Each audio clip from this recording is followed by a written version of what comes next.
Thank you, Mr. Holmes. Praise from a master is indeed gratifying. I shall always cherish the memory of your flattering words. Memory? Precisely. I'm afraid these gentlemen have a most regrettable task to perform. Unless, of course, you care to turn over the missing musical box with your pledge to take no action against us in the future. I'm afraid that will be impossible. I thought that would be your answer. Hamid! Careful! Careful. There's no need to be unnecessarily rough with our distinguished guest. You realize, Mr. Holmes, that your demise will not take place here. The corpus delicti, you know. Well, naturally.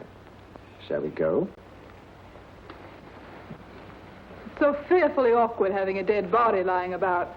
Don't you agree, Mr. Holmes? Another dead body shouldn't weigh too heavily on your conscience, Mrs. Courtney.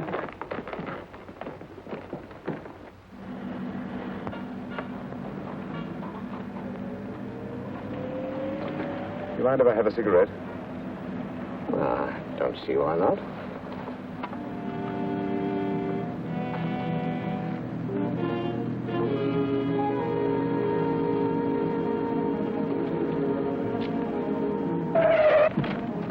Be careful, Hamid. It's the brakes, they bind.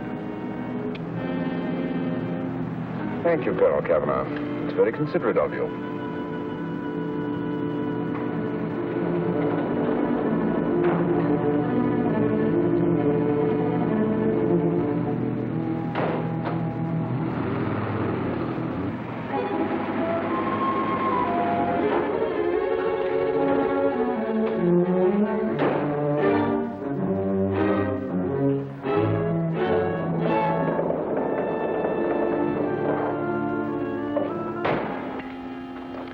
You'll be happy to know, Mr. Holmes, that your death will be a painless one. Hamid, attach this to the motor of the taxi. That little attachment, my dear Mr. Holmes, contains the deadly fluid known as monosulfide. The Germans use it with gratifying results in removing their undesirables.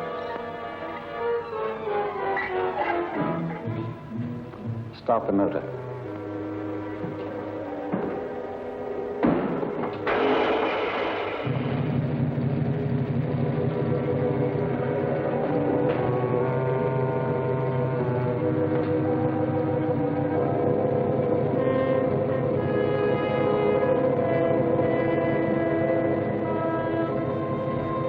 Tape his mouth.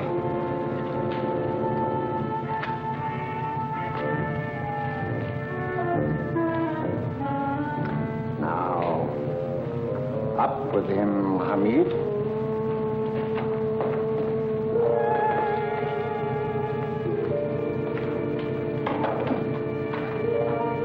You find yourself like Muhammad's coffin, Mr. Holmes, suspended between heaven and earth. Plenty of fuel in the tank? Good. It would be too bad to have anything go wrong through so simple an oversight.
Good afternoon. Mr. Sherlock Holmes? No, I'm Dr. Watson. Oh, of course, Dr. Watson.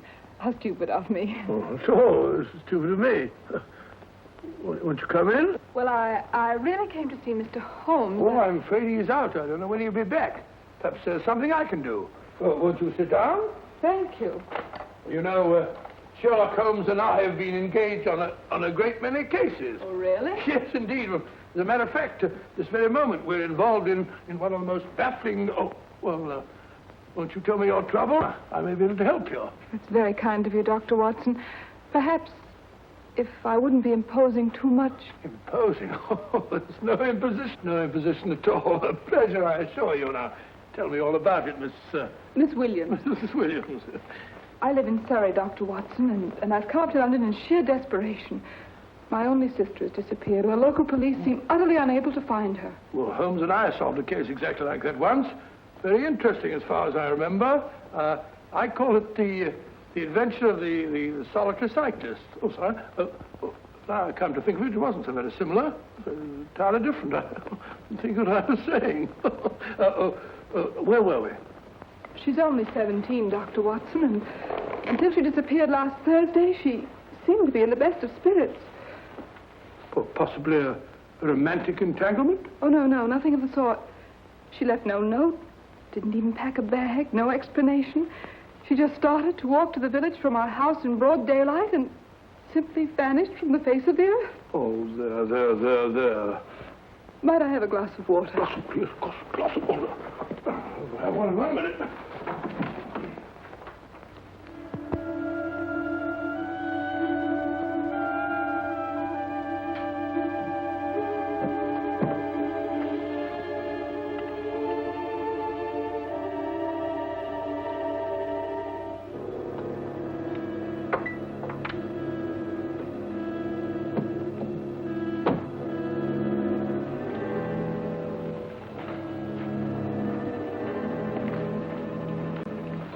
There you are, my dear. Thank you, Dr. Watson.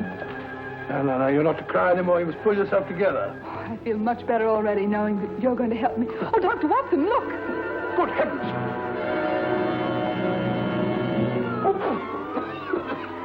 Get through the fire brigade, quickly.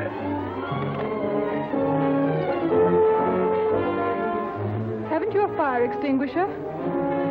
By George, we have in the kitchen.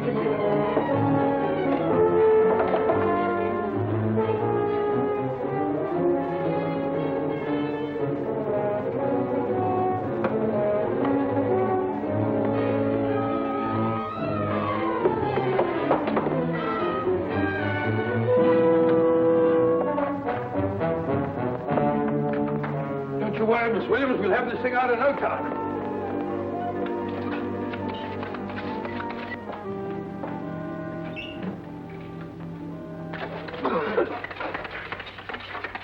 That's got it.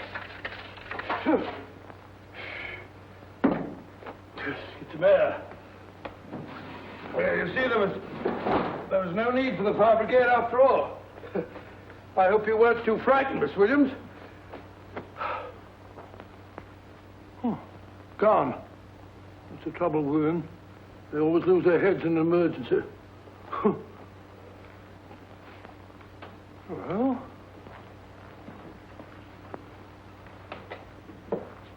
a musical box. Great Scott!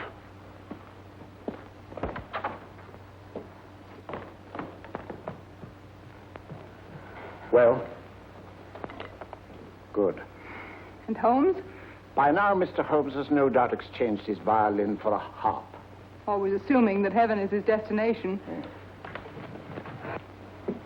And now that we have the missing musical box...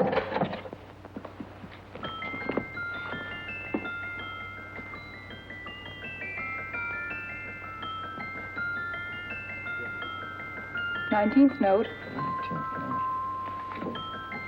19th letter. Yes. He hasn't been there, you say? Holmes, where on earth have you been? I've been trying to get you at the club, at Scotland Yard, all over London. You're looking for me in the wrong places. Holmes, terrible things happened. I've been duped. That woman, she made a complete fool of me. Well, what do you mean? Well, she came here and let off a smoke bomb. I thought the whole place was on fire, and my first thought was to to save a musical box. No need to say any more. She has the box. Yes. Don't blame yourself too much, old fellow. She's an extremely clever antagonist. Smoke bomb, you said? Well, you can console yourself with the thought that your charming friend is at least a reader of yours. What do you mean? If I remember correctly, you wrote about my little experiment with smoke and the cry of fire in a story you entitled A Scandal in Bohemia, which has just appeared in the Strand magazine. All right, old boy. Don't rub it in. Well, it may cheer you up to know that you made a fool of me, too. That cigarette stub was planted here for one express purpose. You're going to bandaging around this place. Bandaging? What's the matter, Holmes? You hurt? Explanations will have to wait until later. At the moment, we're faced with a problem which I fear is insurmountable. Come over here, old boy, will you? Right. Our opponents are in possession of all three parts of the code. And here are we, while the Bank of England plates pass into their possession. Cheer up, old fellow, cheer up. As Dr. Samuel Johnson once said, there's no problem the mind of man can set that the mind of man cannot solve. What's that, old fellow? I was just quoting Dr. Samuel Johnson. He said there is Thank you, Watson. Thank you. Leaving the front reception room, we come into the main hall, where Dr. Johnson was in the habit of passing through to have his meager meals in the dining room opposite, in company with his friend and biographer, James Boswell. We will now pass up the stairway, which remains in its natural wood finish, just as it was when the good doctor was here. The framed etching on the wall is believed to have been presented to Dr. Johnson by the distinguished painter, Sir Joshua Reynolds. I've been told here that that picture was given in by Mrs. Thrale, and it's definitely not a Reynolds. Is that important, my dear? Oh, I'm sorry. This way, ladies and gentlemen, please, this way. Move along, children. Move along. The secretary's not on this floor. Patience, Hamid. I have a feeling My that... dear Colonel, with Sherlock Holmes out of the way, what could go wrong?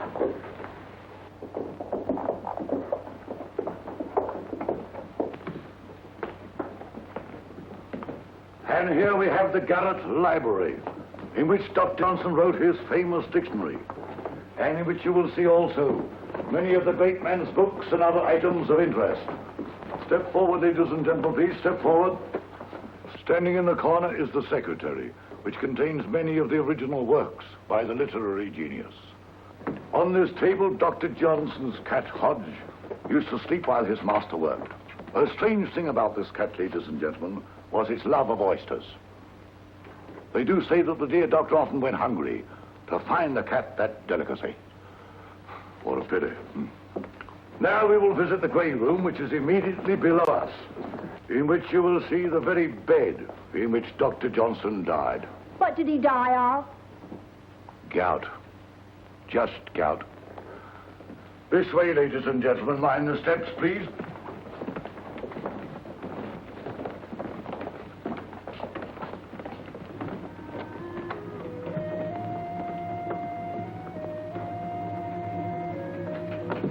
Your keys.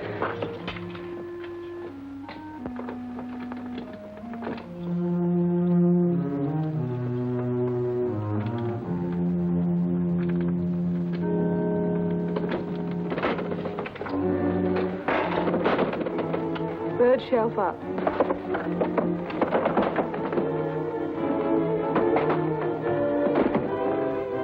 The knife.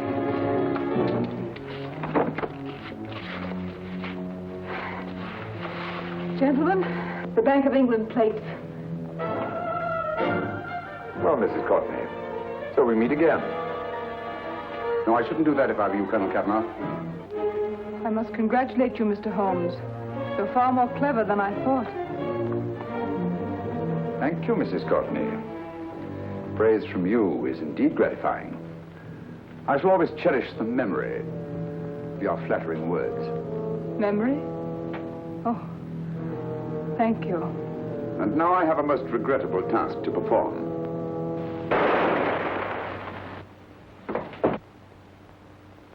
Holmes! Coming, Holmes!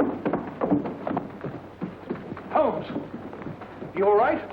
Perfectly, thank you, old fellow, but I think this gentleman on the floor requires some medical attention. We must see that he looks his best, you know, when he's hanged. Take them in charge.